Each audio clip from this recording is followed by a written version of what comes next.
നമസ്കാരം. Spoken English ക്ലാസ്സിൻ്റെ പുതിയൊരു എപ്പിസോഡിൽ സ്വാഗതം. ഇന്ന് നമ്മൾ ഡിസ്കസ് ചെയ്യാൻ പോകുന്നത് പ്രിപ്പോസിഷനുകളായ അറ്റ്, ഓണ്, ഇന്നിനെ പറ്റിയാണ്.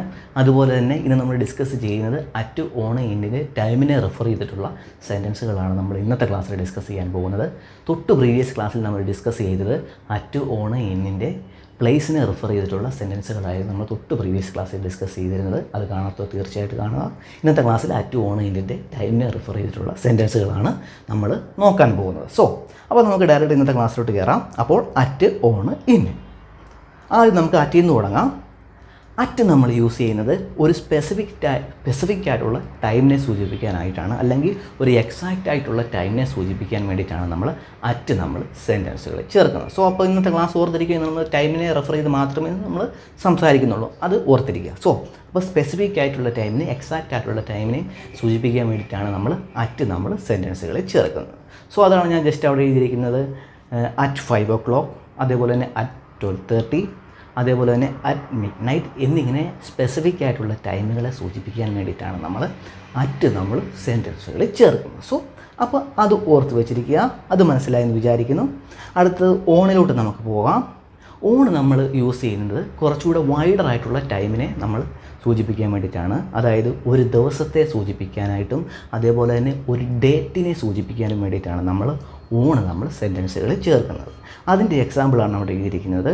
On Monday, on January 25th, on new years day എന്നിങ്ങനെ കുറച്ചും കൂടെ വൈഡറായിട്ടുള്ള സമയത്തെ സൂചിപ്പിക്കാൻ വേണ്ടിയിട്ടാണ് നമ്മൾ സെൻറ്റൻസുകളിൽ ചേർക്കുന്നത്. അത് ഓർത്ത് വച്ചിരിക്കുക. ഇനി നമുക്ക് ഇന്നിലോട്ട് പോകാം. ഇന്ന് നമ്മൾ യൂസ് ചെയ്യുന്നത് കുറച്ചും കൂടെ ലോങ് പീരീഡായിട്ടുള്ള ടൈമുകളെ സൂചിപ്പിക്കാൻ വേണ്ടിയിട്ടാണ് നമ്മൾ സെൻറ്റൻസുകളിൽ ചേർക്കുന്നത്. അതായത് മാസങ്ങളെ, അതാണ് അവിടെ എഴുതിയിരിക്കുന്നത്. മന്ത്സ് മാസങ്ങളെ സൂചിപ്പിക്കാനായിട്ട്, അതേപോലെ സീസൺസ് കാലങ്ങളെ സൂചിപ്പിക്കാനായിട്ട്, അതേപോലെ ഇയേഴ്സ് വർഷങ്ങളെ സൂചിപ്പിക്കാനായിട്ട്, അതേപോലെ തന്നെ ഡീക്കേഡ്സിനെ സൂചിപ്പിക്കാനായിട്ട്, സെഞ്ച്വറീസിനെ സൂചിപ്പിക്കാനായിട്ട്, അതേപോലെ തന്നെ ലോങ് പീരീഡ് ഓഫ് ടൈമിനെ സൂചിപ്പിക്കാനായിട്ടൊക്കെയാണ് നമ്മൾ സെൻറ്റൻസുകളിൽ ചേർക്കുന്നത്.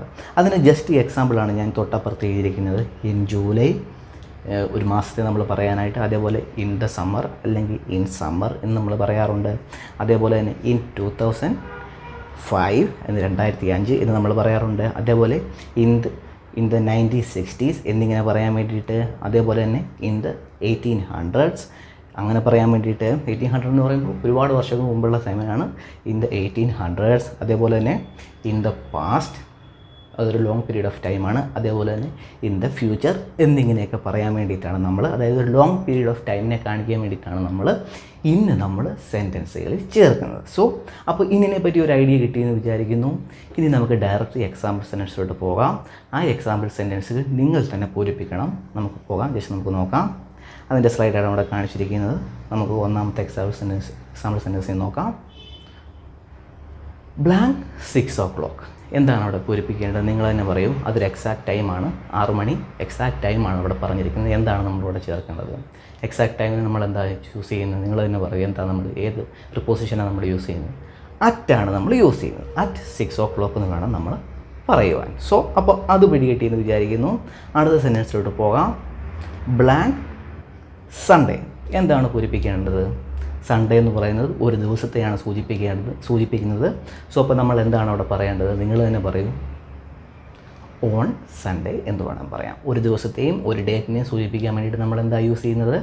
ഓണാണ് നമ്മൾ യൂസ് ചെയ്യുന്നത്. അപ്പോൾ ഓൺ സൺഡേ എന്ന് വേണം നമ്മൾ പറയാൻ. അടുത്ത എക്സാമ്പിളിലോട്ട് പോകാം. ബ്ലാങ്ക് സമ്മറിന് മുന്നേ നമ്മൾ എന്താ ചേർക്കുന്നത്? സമ്മർ എന്ന് പറയുന്നത് എന്താണ്? കുറച്ചുകൂടെ ലോങ് പീരീഡാണ്. നമ്മളിവിടെ വേനൽക്കാലം എന്ന് പറയുന്നത് കുറച്ച് 3-4 മാസമുണ്ട്. അപ്പോൾ എന്താണ് നമ്മൾ പറയേണ്ടത്? ലോങ് പീരീഡാണ്. നമ്മൾ എന്താണ് പറയേണ്ടത്? ലോങ് പീരീഡിൽ നമ്മൾ എന്താണ് അവിടെ ചേർക്കുന്നത്? നിങ്ങൾ തന്നെ പറയൂ. എന്താണ് ചേർക്കേണ്ടത്?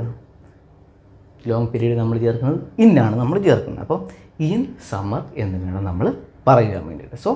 അപ്പോൾ അതും മനസ്സിലായെന്ന് വിചാരിക്കുന്നു. അടുത്ത സെൻറ്റൻസിലോട്ട് പോകാം. ബ്ലാങ്ക് ഇൻഡിപെൻഡൻസ് ഡേ ഒരു ദിവസമല്ലേ ഉള്ളൂ. അപ്പോൾ ഒരു ദിവസത്തെ കാണിക്കാൻ എന്താണ് നമ്മൾ ചേർക്കുന്നത്? നിങ്ങൾ തന്നെ പറയും. ഓൺ ഇൻഡിപെൻഡൻസ് ഡേ എന്ന് വേണം നമ്മൾ പറയാം. ഓൺ ഇൻഡിപെൻഡൻസ് ഡേ എന്ന് വേണം നമ്മൾ പറയാം. അപ്പോൾ നിങ്ങൾക്ക് അതിനെപ്പറ്റി ഒരു ഐഡിയ പിടികിട്ടുമെന്ന് വിചാരിക്കുന്നു. ഇനി നമുക്ക് 2-3 സെൻറ്റൻസുകൾ നോക്കാം. അപ്പോൾ നിങ്ങൾക്ക് കുറച്ചുകൂടി പിടികിട്ടും. See you blank noon. See you blank noon. എന്താണ് നമ്മളിവിടെ ചേർക്കേണ്ടത്? നൂൺ എന്ന് പറയുന്നത് ഉച്ചയ്ക്ക് 12 മണി ആ സമയമാണ്, അതൊരു എക്സാക്ട് ടൈമാണ്. സോ അപ്പോൾ നമ്മൾ എന്താണ് അവിടെ ചേർക്കേണ്ടത്? എക്സാക്ട് ടൈമിന് ഇവിടെ നമ്മൾ എന്താണ് നമ്മൾ ചേർക്കേണ്ടത്? അറ്റാണ് നമ്മൾ ചേർക്കേണ്ടത്. അതായത് സി യു അറ്റ് നൂൺ എന്ന് വേണം പറയാൻ. ഞാൻ ഉച്ചയ്ക്ക് കാണാം എന്ന് പറഞ്ഞൊരു സെൻറ്റൻസാണ്. സി യു അറ്റ് നൂൺ എന്ന് വേണം നമ്മൾ ചേർക്കുവാനായിട്ട്. സോ അപ്പോൾ അതും പിടികിട്ടിയെന്ന് വിചാരിക്കുന്നു. അടുത്ത സെൻറ്റൻസിലോട്ട് പോവാം. I will call you blank Friday. ഞാൻ നിന്നെ വെള്ളിയാഴ്ച വിളിക്കാം എന്ന് പറഞ്ഞൊരു സെൻറ്റൻസാണ്. അപ്പോൾ I will call you blank Friday. Friday എന്ന് പറയുന്നത് ഒരു ദിവസമാണ്. അപ്പോൾ ഒരു ദിവസത്തിന് മുന്നേ നമ്മൾ എന്താ ചേർക്കുന്നത്? നിങ്ങൾ തന്നെ പറയും. ഒരു ദിവസത്തിന് മുന്നേ എന്താ ചേർക്കുന്നത്? ഓണാണ് നമ്മൾ ചേർക്കുന്നത്. സോ അപ്പോൾ നമ്മളിങ്ങനെ പറയും, I will call you on Friday എന്ന് വേണം പറയാൻ. I will call you on Friday എന്ന് വേണം നമ്മൾ പറയാൻ വേണ്ടി. സോ അപ്പോൾ അതും മനസ്സിലായെന്ന് വിചാരിക്കുന്നു. അപ്പോൾ നിങ്ങൾക്ക് ഇതിനെപ്പറ്റി ഒരു ഐഡിയ കിട്ടിയെന്ന് വിചാരിക്കുന്നു. ഇനി നമുക്ക് അടുത്ത സെൻറ്റൻസിലോട്ട് പോകാം. We have A meeting blank 4:30. അതായത് ഞങ്ങൾക്ക് 4:00 ഒരു മീറ്റിംഗ് ഉണ്ടെന്ന് എന്ന് പറയുന്ന സെൻറ്റൻസാണ്. അപ്പോൾ നമ്മൾ അവിടെ എന്താണ് ചേർക്കേണ്ടത്? 4:30യാണ് കാണിച്ചിരിക്കുന്നത്. ഒരു സ്പെസിഫിക് ടൈമിനെയാണ് ഇവിടെ കാണിച്ചിരിക്കുന്നത്, എക്സാക്ട് ടൈമിനെയാണ് കാണിച്ചിരിക്കുന്നത്. അതായത് മീറ്റിംഗ് 4:00 ഉണ്ടെന്ന് പറഞ്ഞൊരു സെൻറ്റൻസാണ്. അപ്പോൾ നമ്മൾ സ്പെസിഫിക് ആയിട്ടുള്ള ടൈമിൻ്റെ ഇവിടെ നമ്മൾ എന്താ ചേർക്കേണ്ടത്? നിങ്ങൾ തന്നെ പറയും, അറ്റാണ് നമ്മൾ ചേർക്കേണ്ടത്. അതായത് we have A meeting at 4:30 PM എന്ന് വേണം നമ്മൾ പറയാൻ. അറ്റ് ചേർത്ത് വേണം നമ്മൾ പറയാൻ. സോ അപ്പോൾ അത് മനസ്സിലായെന്ന് വിചാരിക്കുന്നു. നമുക്ക് അടുത്ത സെൻറ്റൻസിലൂടെ പോവാം. They are getting married blank March 9. അവർ March 9 വിവാഹിതരാകുന്നു എന്ന് പറഞ്ഞൊരു സെൻറ്റൻസാണ്. അപ്പോൾ എന്താണ് അവിടെ ചേർക്കേണ്ടത്? March 9 എന്ന് പറയുന്നത് ഒരു ദിവസമാണ്. അപ്പോൾ നമ്മളവിടെ എന്താണ് ചേർക്കേണ്ടത്? നിങ്ങൾ തന്നെ പറയൂ, എന്താണ് ചേർക്കേണ്ടത്? തീർച്ചയായിട്ടും ഓണാണ് നമ്മൾ ചേർക്കേണ്ടത്. അപ്പോൾ ദേ are getting married on March 9 എന്ന് വേണം നമ്മൾ പറയാനായിട്ട്. സോ അപ്പോൾ നിങ്ങൾക്ക് ഇതിനെപ്പറ്റി ഒരു ഐഡിയ പിടികിട്ടിയെന്ന് വിചാരിക്കുന്നു. അറ്റ് ഓൺ ഇന്ന്, അതായത് ടൈമിനെ റിഫർ ചെയ്ത് നമ്മളിന്ന് ഡിസ്കസ് ചെയ്ത സെൻറ്റൻസുകളൊക്കെ നിങ്ങൾക്ക് പിടികിട്ടിയെന്ന് വിചാരിക്കുന്നു. സോ അപ്പോൾ ഇങ്ങനെയാണ് ടൈമിനെ റിഫർ ചെയ്ത് നമ്മൾ പ്രപ്പോസിഷനുകളായ അറ്റ് ഓൺ ഇനി നമ്മൾ സെൻറ്റൻസുകൾ യൂസ് ചെയ്യുന്നത്. സോ ഇനി നിങ്ങൾ സെൻറ്റൻസുകൾ ബുക്കുകളൊക്കെ വായിക്കുമ്പോഴൊക്കെ ഒന്ന് ശ്രദ്ധിക്കുക, ജസ്റ്റ് നോട്ട് ചെയ്യുക അതെങ്ങനെയൊക്കെയാണ് യൂസ് ചെയ്തിരിക്കുന്നത്. ടൈമിൻ്റെ ആശയം വരുന്ന സെൻറ്റൻസുകളെ ഫ്രണ്ട് ജസ്റ്റ് നോട്ട് ചെയ്യുക. സോ അപ്പോൾ നിങ്ങൾക്ക് കൂടുതൽ പിടികിട്ടുന്നതായിരിക്കും. സോ അപ്പോൾ ഇന്നത്തെ ക്ലാസ് നമ്മൾ ഇവിടെ കൊണ്ട് ക്ലോസ് ചെയ്യുന്നു. നിങ്ങൾക്ക് മനസ്സിലായെന്ന് വിചാരിക്കുന്നു. ക്ലാസ് ഇഷ്ടപ്പെട്ടെങ്കിൽ ലൈക്ക് ചെയ്യണം, സബ്സ്ക്രൈബ് ചെയ്യണം. നമുക്ക് അടുത്ത ക്ലാസ്സിൽ കാണാം. ബൈ.